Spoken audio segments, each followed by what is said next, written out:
Hey guys, what is up? Claire here from Clarity with Claire, and we're here to talk the first episode ever. So I am so excited to finally be able to be doing this. It's been a long time coming. So the fact that it's happening is just such a great feeling. And so to start off today's show, we are gonna talk about the 5 tenths to change. I know some of you guys have, if you've been following me, you kind of heard me throw that little word around. And so, for those of you who, and the ones who did the first challenge, know a little bit about the 5 tenths to change. And so, that is something that Clarity with Claire is all about. It's something that we just do or that we do. I'm sorry, I'm getting a little tongue twisted there, but it's things that we do on a daily basis to push ourselves to make ourselves better, to get to the next level. And so here we go. So we're going to talk about it, guys. Okay, so I guess to clear the air, you know, we have this little space background, my little headphones, and I have little fake eyebrows on. So you might see a little eyebrow go off if you're watching through the video, right? So don't judge, had to work with what I had. And so hopefully I'll get the backdrop soon, but for now, we're working with what we got, so it's all good. It's all good. 2020, we're in 2021. So anything can happen in 2021, right? But okay, guys. So for those of you all know, the 5 tenths to change are these things that you do on a daily basis, guys. So the goal is to do it on a daily basis. And the cool thing about it is you could take about 10 minutes a day, or you could break them up into like little segments throughout the day, or you could take the whole hour basically. And so they're 10 minutes each principle, and they're cool little things. So one is sunbathing, so you have 10 minutes of sunbathing. Second is physical activity or walking. The third one is stretching. Fourth, journaling. And then fifth, positive affirmations or gratitudes with a meditation. And so the reason why I came up with these things is because I thought that, if you're trying to take yourself to the next level, you're trying to level up, you're trying to start a new fitness goal, you're trying to become more self aware, this is the starting point for that. And so, like I said, it's so cool because you can break it up into different ways that will work for you with your time and flexibility. So like I guess one example could be like, well, okay, let's take it back. Let's take it back a notch and let's break down the principles. Okay. So here we go. The first one is 10. Oh, and before, guys, I have to do the disclaimer of I am not a medical professional. I am not a licensed therapist, so all of this is just personal experience. Take with what resonates with you. Consult your doctors, but and do things at your own, at your own pace, your own risk, but and be conscious and worry about it. But definitely always ask for professional advice before you do something completely different for yourself. Trying the physical activity or the sun exposure, etc. And definitely use some sort of UV sunblock protection, especially if you're going to be doing those sun practices. But yes, okay, so going to number one, so I recommend 10 minutes of sunbathing, just absorbing the sun's rays. And like I said, sunblock. And also, I read that between 9 a.m., 1 p.m. is the best time to absorb the benefits of the sun. But like I said, everyone's different. That we have people, who live where I live, where it's super duper hot, and then you have other people where it's literally snowing right now. So obviously be conscious of the sun, the location, always be protective, put the UV. But the reason why I encourage this is because the sun is natural medicine. It it basically it does so many things for you. There's been studies shown that people who have no vitamin D deficiency, which you get from the sun, they're more likely to be immune from viruses or any sicknesses, things like that. And so that's what's really cool about that. The sun is a natural medicine that it definitely finds ways to help you, fight some sicknesses. But the other thing that I want to mention is the sun just does uh, it does so many things for us. It's so weird in a molecular level because the moment you step out into the sun or the sun like hits your eyes, things like that, it causes a chemical reaction. And at a cellular level, it's telling your body like, "Hey, good morning. We're here. We're up. Let's get to work." And at the same time, it's sending all these other different hormones to our bodies, and it's meant to regulate things, and it also sends out signals to your body to say like, "Hey, we need to start producing melatonin, so by this hour this person will be tired because it's already daytime. She's already working. We got to give her that medicine, her natural coffee to get her going so she has or she has all that energy to get through the day. And so that's what I mean. Like the sun is just, I feel like usually we take it for granted, that the sun is a natural caffeine booster and it does so many other things for you. I'm getting a little sidetracked from, um, why with the sun and, the fight tends to change, but the other cool thing is the sun is also beneficial to people with skin issues. So I've heard things about that people recommend, especially if you have eczema, they recommend for you to go in the sun, and it's supposed to help with the inflammation and like the little rashes and stuff like that. So that's what I'm saying. Like you have some natural medicine literally going right outside. And so number 2 is physical activity or walking. And so I'm sure, going to the gym, getting that heart pumping, but even just walking itself, you want to get moving, you want to keep your joints healthy, your bones, your muscles healthy. You definitely want to keep that blood circulating, prevent blood like little clots, get the cholesterol out of the way, right? So, and you always want to keep those bones I can't think of that word right now, but just by walking or like little slight like like impact fitnesses, like you do something to keep the longevity of your bones from preventing it getting like bone diseases, things like that.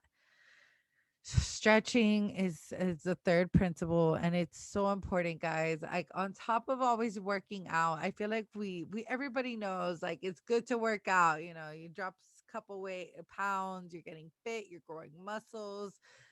Overall it's good to be physically active, but I feel like we forget about the stretching, and stretching is just so important because we only have one back, one body, and on top of all that working out, think about it. You're working out, you're over here ripping muscle fibers, growing them back in because you're pushing yourself, you're trying to create these gains, things like that. And the thing that we don't realize is that we're always overworking ourselves. And it's important to come back and tune in with our bodies and stretch it out, stretch those muscle fibers. They've been working so hard for you, moving back and forth, that sometimes you just gotta like pull those fibers, let them like release and just release some tension, you know what I mean? And so definitely stretching, guys. That also helps keep the longevity of your back and your bones, it helps get rid of some tension. But so yes, guys, I definitely encourage the stretching, if you like, if as you can see, like people who do yoga, their bodies are just so youthful because they can bend in so many ways, and it's not like it's overnight, guys. It takes years of practice and getting your body to be able to flow that way. And so it's not an overnight thing, especially if you've been ripping and working so hard on your body. These things take time, and that's why I definitely encourage it, because once you do, loosen up all those knots and all those like stiffness, your body is just, it could do so many amazing things. And I just feel like on top of the physical activity, stretching on hand in hand is just so beneficial for the body. And so now we're going to jump to the next portion, which is I'm going to kind of mix these two in together. There's separate components, but I still think mixing them together kind of go hand in hand. But the next one is journaling. And finally, the last one is breath meditation with gratitudes and positive affirmations. And so the reason why they kind of mesh in together, but it's also individually, is because when with the journaling, and I should have also mentioned planning, but journaling and planning are such great components to do hand in hand, because one planning, when you start planning, you're planning for your future, you're planning to go get some goals, you're creating, you're making plans, and so that is why the planner is just one way to keep accountability of what you're trying to do, what you're trying to achieve, and remembering those little details, because we have so many things happening, and so the moment you have that in a like the calendar, you're definitely on point to what you did that day or what you have going on. And then as well as with the journaling, it's one way to kind of talk to yourself and have some sort of self-reflection of of how are things going with yourself and your life. And it's also a good way to talk to yourself and evaluate things, write things down, write down who you are, what you're trying to achieve, little goals that you're working on, things you want to manifest, um and just how you're feeling. And so that's why I'm saying that journaling is one cool little way, because it could go in so many directions. People can also like doodle on it, put pictures, stickers, and it's basically putting a piece of you on a piece of paper. And at the same time, it's a perfect way to go back and be like, oh hey man, like this is what I went through, and this is what how I overcame it. And like it's just a memoir of your entire life and the way you thought at that point, and how you overcome things, and the things you're wishing for, and the things you're trying to achieve. And also seeing the process progress every day of when you're working on yourself and trying to achieve these goals, and keeping track as a tracker. And I also mentioned breath meditations with positive affirmations and gratitudes, because these things can also be incorporated in the journal and you write them down. But also, when you give yourself a moment to meditate, you're going within yourself, you're giving your moment to un basically plug off from any technology, and you're just focusing in yourself. You're breathing. Well, yeah, you can have music, but you're basically focusing within yourself. You're breathing, you're hearing your breath, you're becoming aware of your thoughts, of who you are as a person. Sometimes it's self-reflection, and the what you're doing is you're analyzing all that stuff. You're absorbing it, and from there you're deciding what are you going to do with that information. You're going to retain it, or if it no longer serves you, what are you going to do? I would say release it, right? So we're going to go ahead and release that negative energy that no longer serves you. And I think that's one of the greatest powerful things that can happen with meditating, because it's that self reflection of who you are, and these thoughts that come into your head, these worries, these stories, events, and everything. And you get that information and you absorb it and you think about it. And it's like, okay, what am I going to do with this? Does this information serve me, or am I going to hold on to it and let this become something that takes over my life? Or am I going to release it and learn to forgive yourself and to move on and become the better version of yourself, because you're forgiving yourself and you're analyzing that situation. And so, putting all these things together is, like I said, a way to empower you. It's understanding who you are, who you're trying to become.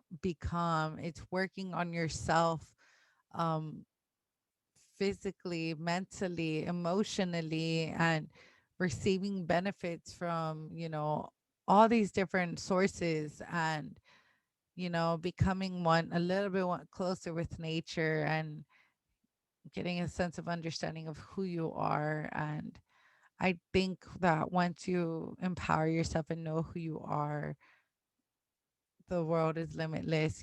From there, so many beautiful things come out of it. The moment you embrace yourself and love yourself and realize all these things you've gone through, and the fact that you're giving yourself this moment each every single day, um, it's just a moment to basically empower. Ah, ah, I'm getting tongue twisted. Oh my goodness. Oh, that's so weird, guys. Okay.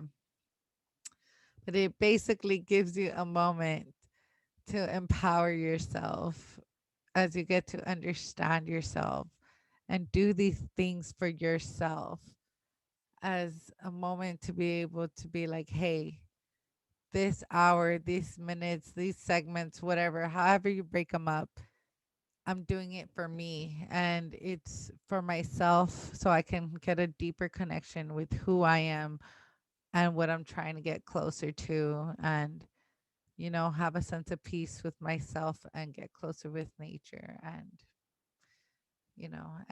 the self and the universe, God, and whoever you believe in. And yeah, guys.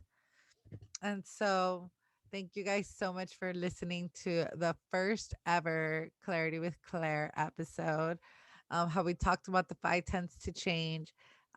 Stay tuned. More little episodes are going to be coming out. Um, we're working on the challenge still. I hurt my back, so that kind of is delaying me, but I'm getting it done, guys. I'm almost there. So I'm really excited to finally be able to throw this thing out for you all. So stay tuned for that. Stay tuned for the new page updates, trying to get all this stuff finally going, guys. So I'm really excited. Thank you all so much for following, and we'll see you next time.